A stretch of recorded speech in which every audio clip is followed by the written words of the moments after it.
Yaoundé vient d'abriter les travaux du congrès du réseau international des femmes avocates avec comme thème central le protocole de Maputo.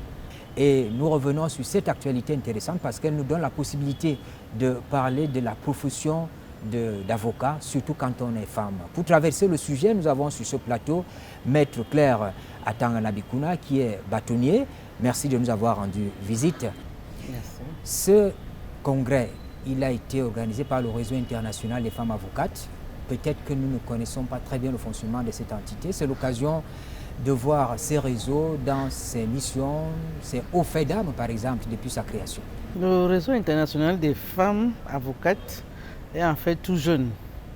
Il a été créé au Rwanda, à Kigali, il y a 2 ans.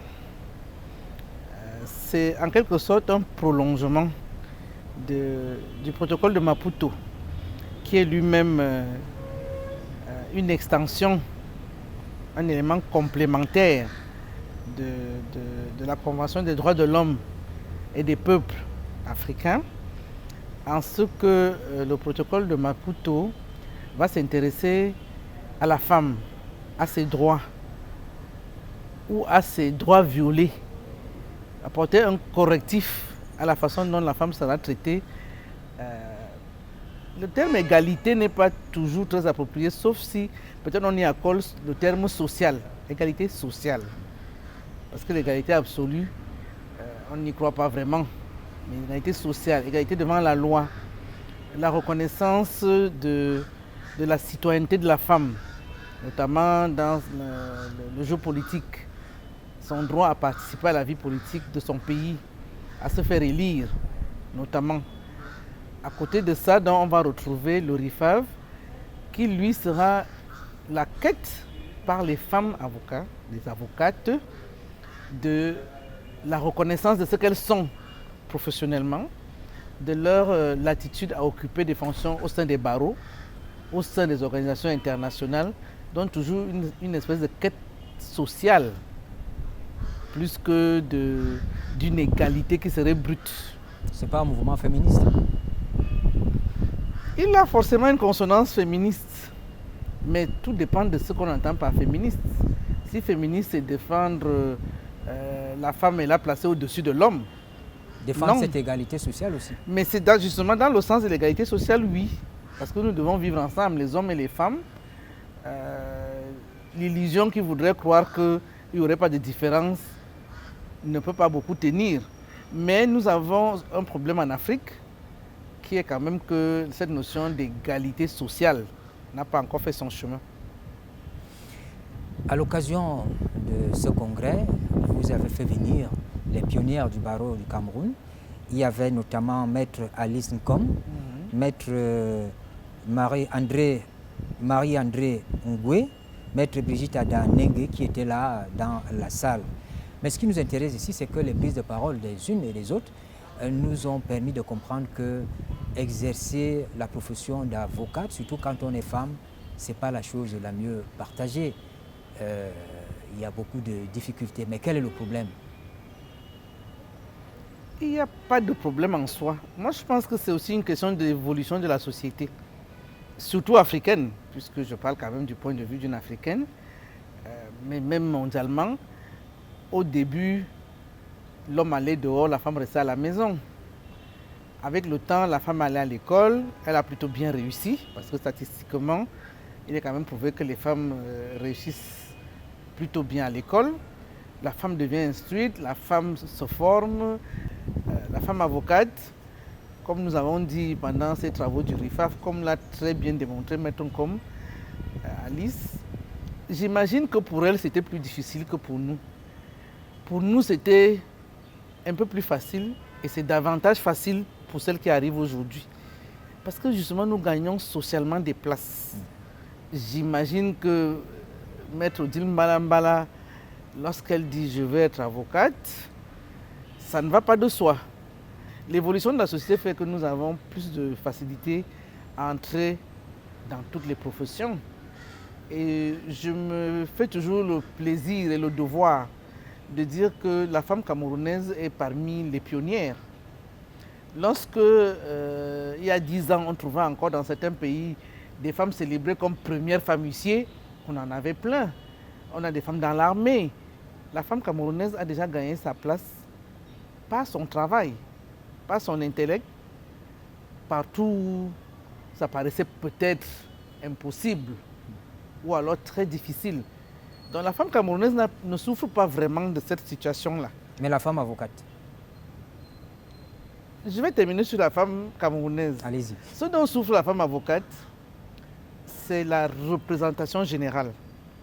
C'est-à-dire la femme avocate, la femme camerounaise est formée. Elle pourrait exercer tous les métiers, mais elle n'est pas suffisamment visible ni représentée. Pour ce qui concerne la femme avocate, je pense que réellement, elle n'a pas de difficulté pour exercer son métier. Ce n'est pas ça le problème. Elle aura davantage de problèmes par rapport à la gestion d'elle-même et de son temps. Parce que pendant qu'elle a à s'occuper de la famille, de la maison, l'homme avocat, lui, il est dehors en train de travailler. Donc elle va être obligée d'être ingénieuse, d'utiliser son temps. Et d'ailleurs, c'est ce que Maître Nkoma a très bien expliqué. Sur 24 heures, vous n'avez que 2 heures à vous. Il va falloir utiliser son temps de façon très intelligente. Et facteur évolution encore, nous avons la possibilité de nous faire aider. Donc il faut bien choisir les gens qui vous aident à la maison, au travail, pour que le travail que nous avons à faire, tout ce que nous avons appris, toutes les formations que nous avons acquises ne soient pas perdues. Parce que nous devons départager les rôles entre la femme et la professionnelle que nous sommes. C'est de ça que nous souffrons plus que d'autres choses. Vous êtes aujourd'hui à la tête du barreau du Cameroun. Vous y arrivez parce qu'au moment du décès de l'ancien bâtonnier, Maître Charles Tchakou Tepatié, vous êtes, disons, la plus ancienne des membres du Conseil de l'Ordre. Vous avez été élu.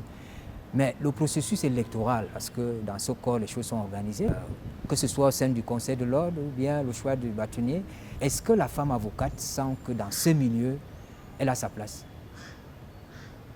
Je pense que la question ne se pose pas tout à fait comme ça. Elle se pose comment? La femme avocate a sa place. Il y a 2 aspects à la question. L'homme ne laisse pas aisément la place. Et c'est vrai que nous avons eu 12 bâtonniers, 12 hommes jusqu'à présent. Ça montre que c'est difficile, c'est pas parce que vous ne voulez pas accéder à ce poste, cette fonction? C'est la deuxième partie du problème. La deuxième partie du problème, c'est la femme elle-même. Est-ce que la femme va mobiliser assez de moyens, assez de temps, assez d'énergie pour y arriver, ou bien absorber ou noyer par les autres éléments, elle va faire un choix qui va peut-être faire en sorte qu'elle ne soit pas plus visible. Je le dis parce que de l'histoire du barreau du Cameroun, il est rarement arrivé qu'il y ait 5 femmes au Conseil de l'Ordre. Pourtant, les femmes sont de plus en plus nombreuses dans le barreau. Et je pense que la vie a fait en sorte que je me trouve pas là, non pas parce que j'ai été élue, mais parce que j'étais la doyenne du Conseil. Dans le cadre du congrès, vous avez choisi comme thème le protocole de Maputo. Le texte est adopté en juillet 2003, si je ne me trompe, mais vous en faites un sujet en 2021. C'est pourquoi? Parce que le combat reste à mener. Je sais que le terme va peut-être hérisser les hommes, mais c'est la vérité. Le RIFA porte la quête des femmes pour une égalité sociale dans une profession, dans la société, dans les organisations internationales. Donc rejoint Maputo, et parce que les avocates sont formés pour cela, pour défendre les autres, pour défendre la société, nous pensons que nous sommes les mieux placés pour porter au Maputo, qui a été reconnu au Cameroun en 2009, mais qui n'est pas toujours mis en avant, y compris par les avocates, parce que devant les juridictions, Maputo peut s'appliquer pour que les juges puissent implémenter et reconnaître des droits que peut-être les lois internes n'ont pas mis en œuvre. Vous êtes d'accord avec moi que ce texte épouse les contours de la Déclaration universelle des droits de l'homme. En même temps, c'est un texte controversé, peut-être parce qu'on ne l'a pas suffisamment expliqué, peut-être parce qu'on ne le comprend pas. Et le mettre au centre d'une réflexion comme celle-là, peut-être que vous avez d'autres raisons. Je voudrais dire qu'il y a une bonne partie de l'opinion qui pense que ce texte véhicule des dispositions qui sont contraires à notre environnement culturel, des dispositions qui sont contraires à notre vécu quotidien. Est-ce que vous avez tenu compte de ça? Je pense que ce n'est même pas notre rôle. Parce que quand un texte est pris, ce qui est important, c'est qu'il soit appliqué. Et je pense qu'en ce qui concerne le Cameroun... Même quand la loi n'est pas bonne, il faut l'appliquer. C'est ça la règle. On applique d'abord et puis on doit veiller peut-être à la modifier. Si à l'usage, on se rend compte qu'elle est peut-être obsolète ou qu'elle heurte peut-être d'autres valeurs sociales qui n'ont pas été prises en compte, on peut la modifier. C'est ça la beauté de la chose. Une loi n'est pas figée. Une loi doit épouser les contours et l'évolution même de la société. Bon, je vais dire une chose qui va peut-être être choquante. Dans d'autres pays, par exemple, on a reconnu des pratiques qui ne sont pas reconnues au Cameroun. Mais même dans ces pays, c'est le fruit d'une certaine évolution, positive ou négative, je me garderai bien de qualifier. La démarche d'une organisation comme le RIFAV, c'est de permettre que le droit avance, que ceux qui se sentent menacés par des textes ou par des pertes de certains avantages, je dirais les hommes la plupart du temps, finissent par accepter la chose. Alors finalement, Madame Bâtonnier, le congrès du réseau international des femmes avocates s'achève. Généralement, ce type de rencontres se solde par des actes. Que retenir de ces assises du Palais des Congrès? Les assises du Palais des Congrès sont d'abord une victoire interne.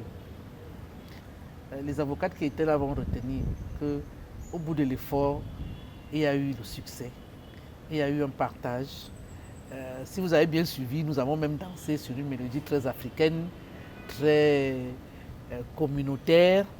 Ça donne un état d'esprit. Nous avons travaillé, certes, nous étions contents d'être ensemble, nous avons été contents de partager des idées et nous avons décidé de nous rencontrer dans 2 ans au Burkina Faso. C'est la première leçon et chacune rentre chez elle pour aller implémenter. Maputo était en ça un bon départ.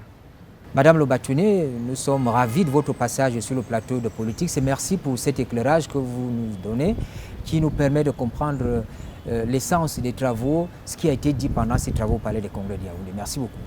C'est moi qui vous remercie. Merci à vous qui avez pris la peine de regarder ce programme à la maison. Bonne suite des programmes sur la CRTV.